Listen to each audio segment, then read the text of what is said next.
अस्सलाम वालेकुम दोस्तों, क्या हाल है? ठीक हो, खुश हो? राजधानी की कहानी सफ़र भी करूँ तो राजधानी की कहानी सफ़र जनाब अली अगस्त की पहली तारीख है अज। तो मौसम जड़ा है हल्का हल्का झड़ थिया खड़े। महकमा मौसमियात ने बारिश की पेशगोई की हुई है। 3 जुलाई तक बारिशा थी वञनि, इंजे वेले भी झड़ जमा थींदा पिया। थी सकते कि अज भी बारिश थी वे। चंगी खबर, कुछ 7.5 रुपए पेट्रोल सस्ता किया हुकूमत ने, लेकिन डीजल की कीमत इजाफा किया गया। नवे नोटिफिकेशन के मुताबिक पेट्रोल 7 रुपए 54 पैसे फी लीटर सस्ता थी गया। नवी कीमत 264 रुपए 61 पैसे फी लीटर थी गई है। डीजल की कीमत जोड़ा 1 रुपए 48 पैसे फी लीटर इजाफा किया गया। डीजल की कीमत 285 रुपए 83 पैसे फी लीटर की गई है। पेट्रोलियम मसनूआत की कीमतें का इतलाक रात 12 बजे तो थी चुके। बी खबर आई है अमरीका चो। अमरीका चो पहले चंगिया खबर आन। डोनाल्ड ट्रंप ने कल जी खबर दसी है कि पाकिस्तान नाल आयल के शोबे के मिल के कोई वेंचर करने पे हैं, तो पता नहीं क्या क्या है। अज अमरीका जो खबर आई है, अमरीका पाकिस्तान के उत्ते 19% टैरिफ आयद कर दिते। सदर मुमलिकत जिहड़े हैं अमरीका के सदर डोनाल्ड ट्रंप साहब, उन्होंने एग्जैक्टिव ऑर्डर से दस्तखत कर दिते। अमरीका नाल टैरिफ के मामले से भी अज तो इतलाक थी चुके। हुण पाकिस्तान विचों जिहड़े मसनूआत अमरीका के विकन किए वे सन, उन्होंने उत्ते अमरीका के 19% मतलब 100 रुपए की शय है, तो जाहिर है 100 रुपए की शय चों 19 रुपए जोड़े हैं अमरीका की रखसी आप अंदाजा कर किलो 81 रुपए पाकिस्तान को मिल सन। अगर 100 रुपए की शय पाकिस्तान अमरीका को VJC का।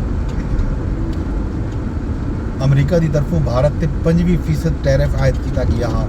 कैनेडा से भी 25% था, जनूबी अफ्रीका से 3%, बांग्लादेश से 20%, इसराइल से तुर्की से 15%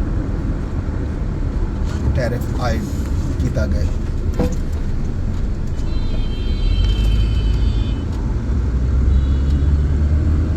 इस तो इलावा इराक के उत्ते 35%, जापान से 15%, लाओस से 40%, लीबिया से 3% ते म्यांमार के उत्ते भी 40% टैरिफ आयद कर दिया गया अमरीका की तरफ। ये ही से अमरीका चो खबर। इन्ह तमाम ममालिक के उत्ते टैरिफ पॉलिसी का इनाकात जोड़ा है अज तो थी चुके। खबर इस इलावा पाकिस्तान के पेट्रोल की खबर है जी मैं तुमको दी है। बाकी एक सारे सेब के एक अफसोसनाक खबर है।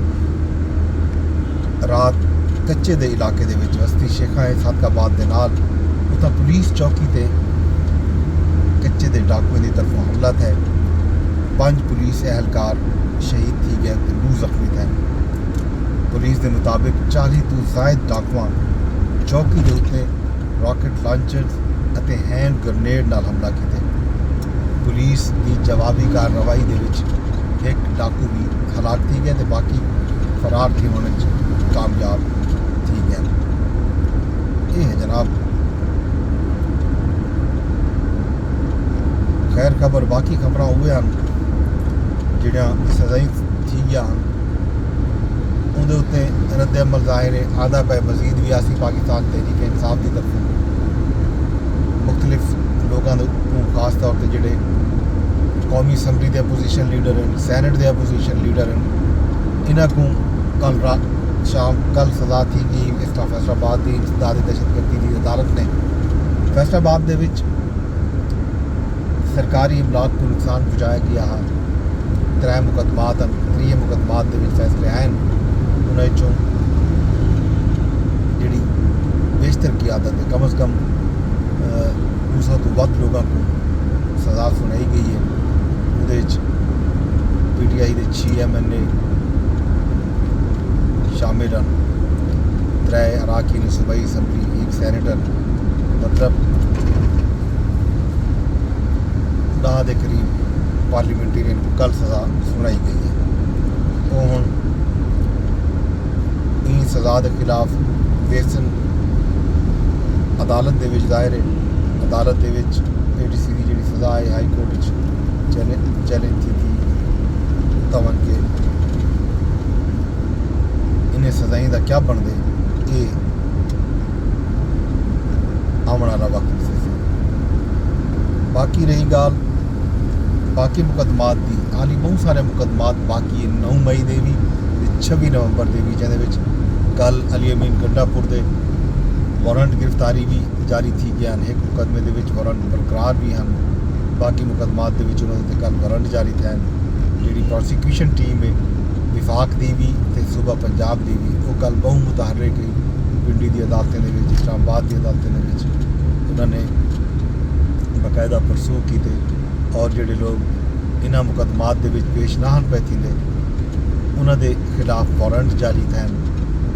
और दायरे जिन्हें लोगों को कल ये सज़ा भूल गई है उन्हें दे भी वारंट को एक दफ़ा वाल निकल सन वाल उन्हें को पकड़ के सज़ाई दीता वे सन। दायरे बाद जो वाले अदालतें जिवें सन अदालतें जो उन्हें को रिलीफ मिलती तो बाहर आ सकते सन।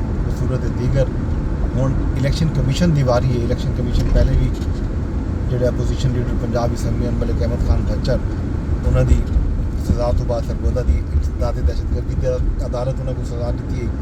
सज़ा तो फौरन बाद कुछ दिन के अंदर ही उन्होंने नोटिफिकेशन जारी कर दिता, डिसीट कर दिता। हुण भी लगता इवें है कि इलैक्शन कमीशन एक अद्धी बार तक अज या शायद वार मंगल तक नोटिफिकेशन कर दी सी, सीटा खाली करा ली सी। कुछ दिन बाद नवे इंतखाबात में अनाउंस थी वे सन। PTI की क्यादत जी कल गुफ्तगू की मीडिया नाल, उन्होंने ख्याल रहा कि शायद वो इमरान खान साहब नाल रुजू करे सन तो खान साहब अगर हुक्म दे सन तो PTI की जी बाकी मानदा क्यादत पार्लीमान के मौजूद है, पंजाबी असैम्बली मौजूद है, पख्तूनख्वा असैम्बली या कौमी असैम्बली या ईवन सैनेट के भी उन्होंने क्या आया इन निज़ाम के उत्ते यकीन रखते निज़ाम मासन या वो असैम्बली इस्तीफे दे के बाहर आवे सन। एक क्वेश्चन थी आई क्वेश्चन के जवाब के बैरिस्टर गौहर ने आख्या कि वो हुण खान साहब नाल रुजू करे सन तो खान साहब जो हुक्म करे सन वो कोई थी नहीं। PTI ने 5 अगस्त का एक एहतजाज का होका भी दिता हो, ऐलान भी किया हो कि खान साहब आख्या कि 5 अगस्त तक जी तहरीक है वो पीक पर होनी चाहिए। फिलहाल सूरत हाल ये है कि ग्राउंड के उत्ते पाकिस्तान तहरीक इंसाफ की जी एहतजाजी हिकमत अमली है वो सामने नहीं पे आती। आया हुआ एहतजाज करन वेंदे पे या नहीं करन वेंदे पे इहदे उत्ते फिलहाल कितई भी लाहौर होवे, इस्लामाबाद होवे, ईवन पख्तूनख्वा भी होवे, उत्था भी बज़ाहिर इवें लगता पे जिमें पिन पॉइंट साइलेंट होवे, जिमें खामोशी होवे। हो सकता है कि खामोशी कहीं तूफान का पेश करवा भी थी सकती है, लेकिन फिलहाल इवें लगता पे कि PTI जी है खामोश है इन सारे मामले के उत्ते। 5 अगस्त आने वाला है, 1 अगस्त आज समझो थी चुकी है, पिछों रह गए 4 दीवार। आया 5 अगस्त को कितना बड़ा एहतजाज जड़ा खान साहब ने ऐलान किया कि पीक थे उसी वो पीक क्या हो सी ये वक्त आसी तब पता लग सी। बाकी राजधानी की जी कहानी उसी खैर खबरों से तो शाम तक तो समय को लेनी इजाज़त वेंदे दरखास्त या कर सके विलाग को शेयर की वजाए यूट्यूब से जो बैठे होते यूट्यूब से शेयर भी कराए तो कमेंट भी की वजाए। अगर तुसा विलाग फेसबुक पर बैठे होते फेसबुक पर भी शेयर कर सकते हो, ट्विटर यानी X के उत्ते भी इन विलाग को शेयर किया जा सकते हैं।